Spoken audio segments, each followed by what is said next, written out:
नमस्कार, मैं अभिषेक कुमार आप सभी का स्वागत करता हूं फोकस स्टडी विद अभी में। तो आप सभी को मेरा जय गुरु। जिस एग्जामिनेशन के लिए आपने कई साल, कई महीने और कई दिन दिए हैं, ना जाने कितनी रातें आपने जगा है, कितनी चीज़ों को आपने पढ़ा है, और अब आप उसके काफ़ी नज़दीक हैं। और काउंटडाउन कहे तो 4 डेज, फिर कुछ दिन, एक दिन के बाद 3 डेज जो आपका समय बचेगा। क्योंकि 28 जनवरी को जिनका पेपर है, आपके पास 4 दिन का समय बचता है। और ये 4 दिन में आपकी क्या टेंशन, आप किस लेवल से गुजर रहे होंगे, क्या मनस्थिति आपकी चल रही होगी, क्या टेंशन, क्या माइंड में प्रेशर चल रहा होगा, ना तो आप किसी को बयां कर पाएंगे, ना वो बयां कोई आपका समझ पाएगा। एक एस्पेरेंट्स ही आपकी ये सारी चीज़ों को समझ पाएंगे। तो देखिए, ये सारी चीज़ें हमने भी एक टाइम काफ़ी अच्छे से फेस किया था। और वो फेस करने के दौरान आपको इस 4 दिन में या फिर 3 दिन में या 2 दिन में क्या करना चाहिए, वो चीज़ें मैं आपको शेयर करूंगा जो हमने भी किया था एक समय पे। 28 के बाद 4 फरवरी को पेपर है, उनकी भी मनस्थिति इसी प्रकार चल रही होगी। थोड़ा वो इंतजार कर लेंगे कि 28 का पेपर का रिव्यू देख करके थोड़ी बहुत तसल्ली करके 1-2 दिन वो चीज़ों को पढ़ पा रहे होंगे। लेकिन अब आप ये सोच कर रखें कि अब बचे हुए 4 दिन में आपको क्या करना है, वो एक एक पॉइंट को मैं यहाँ पे आपको बतलाने वाला हूँ। सबसे पहले देखिए, आपने जो भी चीजें पढ़ लिया, ठीक है ना, आप चाहे पेपर 2 की लैंग्वेज पेपर की बात कर ले या पेपर 3 की बात कर रहे हैं, सबसे पहली प्रॉब्लम जो आपको आ रही है, आपको ये पहला प्रॉब्लम आ रहा है, जो आपको डाउट भी, आपके जो डाउट आए हैं उस डाउट को पहले दूर करें। पहला डाउट ये कि आपका पेपर 28 को है और आपके दोस्त का पेपर 4 फरवरी को होगा। तो 28 का पेपर हो जाने के बाद रिव्यू आ जाएंगे, और उस रिव्यू को देख करके 29, 30, 31, 1, 2, 3, 4, 5 दिन वो उस टॉपिक को पढ़ लेंगे, जिससे उनका मार्क्स अच्छा बन सकता है 4 फरवरी को जिनका पेपर होगा। ये आपका सबसे पहला डाउट और परेशान कि आपका पेपर क्यों नहीं 4 फरवरी को दिया गया। देखिए, पेपर आपका, आपको पता है कि नॉर्मलाइजेशन होगा, ठीक है ना। दूसरी बात, चाहे पेपर 2 हो चाहे पेपर 3 हो, सभी जगह नॉर्मलाइजेशन होंगे।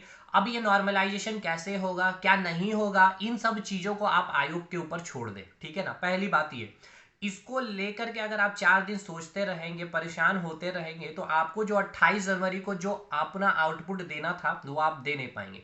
सोचिए, जब रेलवे का पेपर होता है, महीनों पेपर चलते हैं, और उसके रिव्यू आप देख रहे होते हैं यूट्यूब पे किस तरह से चल रहे होते हैं, तो क्या फर्क पड़ता है। नॉर्मलाइजेशन वहां पे चीजें जब हो जाती है तो सभी को इक्वलिटी कर दी जाती है। तो पहला ये, आप परेशान नहीं होंगे। दूसरी बात है, आपको अगर सिलेक्शन चाहिए तो दो चीजें मैं आपको बतला रहा हूं कि आपका क्वेश्चन का जो पैटर्न है 3 लेवल पे डिसाइड किया गया है। एक तो इजी स्टैंडर्ड रहेगा, एक मॉडरेट रहेगा और एक हार्ड रहेगा। सिलेक्शन आपको दिलाने वाला कौन है? सबसे पहला हथियार जो आपको सिलेक्शन दिलाएगा, इजी वाला क्वेश्चन, और दूसरा मॉडरेट, ठीक है ना। हार्ड वाले क्वेश्चन को आपको अभी कुछ इतना आपको दिमाग लगाना ही नहीं है अब। यानी कि अगर आप गलती से भी गलती करते हैं और इजी सवाल को गलती करते हैं, तो आप भूल जाइए कि ये सिलेक्शन आपको आपको इस एग्जामिनेशन में आपका सिलेक्शन होगा नहीं होगा। क्योंकि जिनका सिलेक्शन होना है वो इजी क्वेश्चन गलती से भी गलती नहीं करेंगे, और वो मॉडरेट सवालों को सही करने का कोशिश करेंगे, और जो मॉडरेट सवाल को सही कर पा रहे होंगे, सिलेक्शन उनका होगा। देखिए, बातें सत्य है तो वो आपको कड़वी लग सकती है। अगर मैं आपकी मनस्थिति को, अगर मैं आपको टेंशन रिलीज कर दूं, तो वो पॉसिबल नहीं है। ये 4 दिन आप टेंशन रिलीज हो नहीं सकते हैं। लेकिन जो आपको करना चाहिए वो मैं आपको बतला रहा हूं। तो टारगेट अब इजी सवाल, तो भाई इसका सॉल्यूशन क्या? देखिए, सॉल्यूशन यही है, इजी सवाल गलती नहीं होना चाहिए। इट मीन्स क्या, कि आपको जो लगता था कि ये टॉपिक मेरा बहुत अच्छा है, ये टॉपिक मेरा पूरा अच्छे से कंप्लीट है, आपके सवाल उस टाइम बन जाते थे 1 महीना 2 महीना पहले, तो आप अभी उसको अगर नेग्लेक्ट कर रहे हैं और आपको लगता है कि मैं एग्जामिनेशन हॉल में बना लूंगा, ये सबसे बड़ा गलती कर रहे हैं। और ये आपको फेलियर का सबसे पहला रास्ता आपको ये दिखलाने वाला।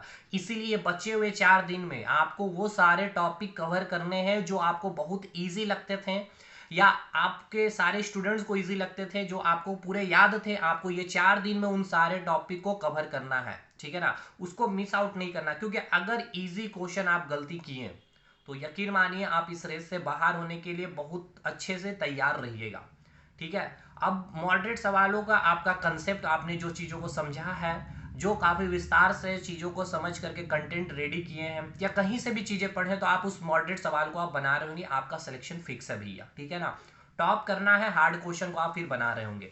तो हम सिलेक्शन की बातें कर रहे हैं इजी टू मॉडरेट सवालों को, यानी कि इजी सवाल गलती से भी गलती नहीं करना है। उसके लिए आपको इस 4 दिन में केवल रिवीजन, एक सिंगल लाइन नई चीजें मत पढ़िए।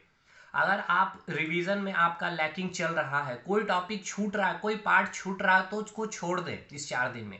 लेकिन जो आपने पढ़ा है उसको रिवाइज कर लें। पहला आपका ये, आपको मैं दूसरी चीज़ें मैं आपको बतलाई, पहली जिनका 28 4 फरवरी को पेपर है वो टेंशन दूर कर ले। दूसरी चीज़ है रिवीजन, वो सारे पार्ट को खास करके, चाहे वो पेपर 2 का हो, लैंग्वेज पेपर आपका कितना भी अच्छा हो गया हो, लेकिन फिर भी आपको मैक्सिमम टाइम 3 घंटे के आसपास, 3.5 घंटे के आसपास आपको लैंग्वेज पेपर में देना ही है ये 4 दिन में। ठीक है भाई, क्लियर हो गया। अब आइए, मैं सारी चीज़ें लिख रखा हूँ कि आपकी जो भी परेशानियां आ रहे हैं, चीज़ों को आप भूल रहे हैं, नर्वसनेस फील कर रहे हैं, तो देखिए आप अगर भूल रहे हैं इट मीन्स आपने काफ़ी चीज़ें पढ़ा है, और आपने पढ़ा है और आप भूल रहे हैं, तो ये कोई गलत चीज़ें नहीं है। भूलते हैं लोग क्योंकि आपने इतनी चीज़ें पढ़ ली है। आपका कोई एक पेपर नहीं है जीके सेक्शन ही, केवल मैथ सेक्शन ही, आपको सारी चीज़ें पढ़ करके जाने और वहाँ पर आपको अटेम्प्ट करना है एग्जामिनेशन हॉल का प्रेशर लेके। इसीलिए आप अभी घर में, आपको डर सा फील हो रहा होता है कि आप लैंग्वेज पेपर पढ़ रहे होते हैं तो उधर आपका मैथ छूटता है, रीजनिंग छूटता है, तो कुछ टेंशन लेने वाली बातें नहीं है, ठीक है ना। ये आपका हो जाएगा जो मैंने अभी बताया कि रिवीजन, ये 4 दिन बस रिवीजन करिए, चाहे आपके पास नोट्स हो, चाहे किताबें हो, चाहे कहीं से जो भी चीजें आप जैसे भी सोर्सेज से पढ़ा है, नई चीजों को नेग्लेक्ट करिए, ठीक है। तो अगर नर्वसनेस है और अगर आप चीजों को भूल रहे हैं तो बस यही काम करते जाइए, यकीन मानिए। और इधर उधर का आप जो पेपर देख रहे होंगे, कहीं का क्वेश्चन देख रहे होंगे, यूट्यूब पे सवाल को देख रहे होंगे, अगर वो नहीं बन रहा है तो आपको वो डर लग रहा है कि हाँ ये मेरा सब्जेक्ट कमजोर है भाई, या फिर मेरा तैयारी नहीं है, या फिर हमने जो पढ़ा है वो शायद कम है, तो अभी आप उन सबको नेग्लेक्ट करिए, ठीक है ना। टेस्ट में मार्क्स कम आ रहे हैं तो टेंशन नहीं ले। देखिए टेस्ट में अगर मार्क्स कम आ रहे हैं तो जरूरी नहीं है कि वो टेस्ट का जो स्टैंडर्ड है एकदम आयोग की तरह ही होगा, ठीक है, ऐसा कोई बातें है नहीं। इसलिए जो मार्क्स आ रहे हैं, नहीं भी आ रहे हैं, आप उसका केवल सॉल्यूशन पढ़िए, आंसर देखिए और पढ़ के निकलते चलिए, ठीक है भाई, क्लियर हो गया। अब आइए बात करते हैं, थोड़ा यूट्यूब से अभी ये 3 4 दिन दूरी बनाइए, क्लासेस करने से बचिए। अब अपना सेल्फ, मैं फिर से कह रहा हूं भाई, सेल्फ नोट्स आपके पास जहां से जैसे भी जो चीजें है, सेल्फ स्टडी पर ही फोकस करेंगे, लैंग्वेज पेपर पर मैक्सिमम टाइम देंगे। अब आपके जो पेपर 3 का पेपर है, आपको खास करके झारखंड जीके पे अब अच्छा खासा पूरा का पूरा रिवीजन हो जाना चाहिए। आर्ट एंड कल्चर पढ़ रहे हैं तो पूरी जनजाति आपके माइंड में घूम रही होती रहनी चाहिए। अगर नहीं घूम रही है तो इस 4 दिन में उसको घुमाइए, उसको रिवीजन करिए, ठीक है भाई। जीके में कैप्सूल सीरीज को छोड़िए मत, पढ़ते जाइए पढ़ते जाइए, करंट अफेयर वगैरह सब कुछ उसमें मैक्सिमम टू मैक्सिमम चीजें करा दी गई है। सवाल आएंगे बनने वाले, यानी कि जो क्वेश्चन को चाहता है आयोग ना बनाए आप, वो सवाल आपको कैप्सूल में नहीं होगा। जो चाहता है आयोग बनवाना आपसे, जिससे सिलेक्शन होगा, वो सब कुछ उसमें है, तो उसको रिवाइज करते जाइए, ठीक है। नेक्स्ट आपका मैथ में फॉर्मूलाज देखिए, थ्योरम वगैरह देखिए, ट्रिपलेट वगैरह देखिए, फिगर वगैरह अपने माइंड में चलाते रहिए, आधा एक घंटा उसमें टाइम दीजिए। रीजनिंग ठीक ठाक है, अगर नहीं भी समय दे रहे तो कोई दिक्कत नहीं है। खास करके कोडिंग डिकोडिंग ये सब चीजें जो एकदम अपने अपने टिप पर रखिए, A=1 जैसे हो गया, जेड की वैल्यू 26 हो गई, इस तरह से चीजें, ठीक है ना। एस हो तो 19, मतलब कोडिंग डिकोडिंग वाला फुल कंसेप्ट, नंबर सीरीज अच्छे से आप अटेम्प्ट कर पा रहे होंगे, पूरा कंसेप्ट लॉजिकली तोड़ पा रहे होंगे फ्रैक्शन ऑफ सेकेंड में। क्योंकि देखिए रीजनिंग हो गया, मैथ्स हो गया और कंप्यूटर हो गया, ये वो आपको सेक्शन है जो आपको मेरिट बनाने में काफ़ी हेल्प करेगा। क्योंकि देखिए झारखंड जीके में ऑलमोस्ट सारे स्टूडेंट अच्छा करेंगे, लैंग्वेज पेपर में आपको करना ही पड़ेगा, कोई ऑप्शन बचता नहीं है। बचता है बात आपके पास मैथ और रीजनिंग और साइंस। रीजनिंग में आप जितना मैक्सिमम स्कोर करिए, मैथ में आप जितना कर सकते हैं उतना करिए। अब मैं ये नहीं कहूँगा कि आप मतलब पढ़िए, या जितना भी है जो भी चीज़ें आप उसको अच्छे से करिए। कंप्यूटर में देखिए मैं बस इतना ही कहूंगा कि 6 वीडियो है हमारी, आप उस 6 वीडियो को देख करके जरूर से जरूर जाइए, उसकी लिंक आपको टेलीग्राम में मिलेगी। क्यों? क्योंकि भाई वहां से डेफिनेटली मैं कह रहा हूँ 14 सवाल, और अगर 14 सवाल आपके बन रहे हैं 20 में, बहुत अच्छा स्कोर है। अभी आपको कम लग रहा है, जब आप एग्जाम हॉल से निकलेंगे, या आपको अभी जो दिमाग में फिट किया जाता है 18 सवाल 19 सवाल बनाने के, जब आप एग्जाम हॉल से निकलेंगे तब आपको रियलिटी समझ में आएगी कि 12 13 सवाल ही मेरे सही हो जाते तो काफी अच्छे होते। क्योंकि आप देखिए एक्यूरेसी पे कम ध्यान देते हैं, अटेम्प्ट पे ज़्यादा ध्यान देते हैं। आपको बोल दिया जाता है हमने 150 में 130 अटेम्प्ट किया है और आप 80 90 पे ही रहते हैं, लेकिन आपका एक्यूरेसी 99% होता है, और आप फिर क्या करते हैं, उस अटेम्प्ट को इंक्रीज करने के चक्कर में आप एक्यूरेसी को फिर मेंटेन नहीं करते हैं। फिर वही चीज़ें हो जाती है कि आपके अटेम्प्ट तो बहुत रहे, नेगेटिव काफ़ी ज़्यादा बढ़ गया, और फिर आपका सिलेक्शन से चूक जाएंगे। इसीलिए एक्यूरेसी मेंटेन करिए, आप जितना बनाएं सही बनाने का कोशिश करिए, ठीक है ना। बचिए गलत अटेम्प्ट को। मैं फिर से कह रहा हूं कि अगर आप 110 तक रुके हैं अपनी एक्यूरेसी के साथ, छोड़ दीजिए, सिलेक्शन उतने में ही हो जाएगा, ठीक है ना। अब बचती है बात भाई कि इजी टॉपिक वाली चीजें जो मैंने बताया कि आप उसको छोड़ेंगे नहीं। बाकी हाँ, टेस्ट में जो नंबर आ रहे हैं कम, जिनका भी जहां से भी दे रहे होंगे, तो उसके लिए परेशान मत होइए। उसके सॉल्यूशन को पढ़िए, उसके आंसर को याद कर सकते हैं, याद करिए, बस यही काम करना है। और खास करके जितना समय आप अपने सेल्फ स्टडी में ये 4 दिन में दे सकते हैं उसको दीजिए।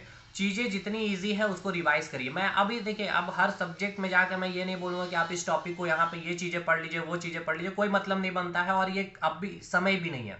अब समय है चीज़ों को रिवाइज करने का। जो आपने इतने दिनों से पढ़ा है उसको केवल और केवल रिवाइज करते जाइए, ठीक है ना। सबसे बेस्ट थिंग्स मैंने बतलाई है। इस समय पे आप इजी वाली जो टॉपिक है, जो आपको इजी लगते हैं, उसको आप स्किप मत करिएगा, वरना एग्जामिनेशन हॉल में वो बहुत बड़ा महंगा आपके लिए साबित कराएगा, ठीक है भाई। तो चलिए, ऑल द बेस्ट। जिनका अगर थोड़ी बहुत भी तैयारियां कम है तो आप चीज़ों को फॉलो करिए, पढ़ते जाइए, डरना नहीं है, जो होगा अच्छा होगा। बाकी जो भी चीज़ें होनी है वो पहले से डिसाइडेड है, आपके मेरे कहने से कुछ होने वाला नहीं है, लेकिन हमें अपनी ओर से मेहनत करनी चाहिए। 10-12 घंटे अभी भी पढ़िए, ऐसा नहीं है कि 3-4 दिन समय कम है तो आप अपने माइंड को रिलैक्स देना है, चीज़ें वैसा कुछ होता नहीं है, पढ़ने वाले पढ़ेंगे ही, इसलिए आप भी पढ़िए, ठीक है भाई। और 100 MCQ आपके लिए मैथ का सॉल्यूशन कराया जाएगा, एक्सपेक्टेड 100 सवाल मैथ के लक्ष्मण सर के द्वारा, आप उसे भी अटेम्प्ट करके जरूर जाइएगा, ठीक है भाई। चलिए, मिलते हैं हम लोग अगले वीडियो में, तब तक के लिए धन्यवाद।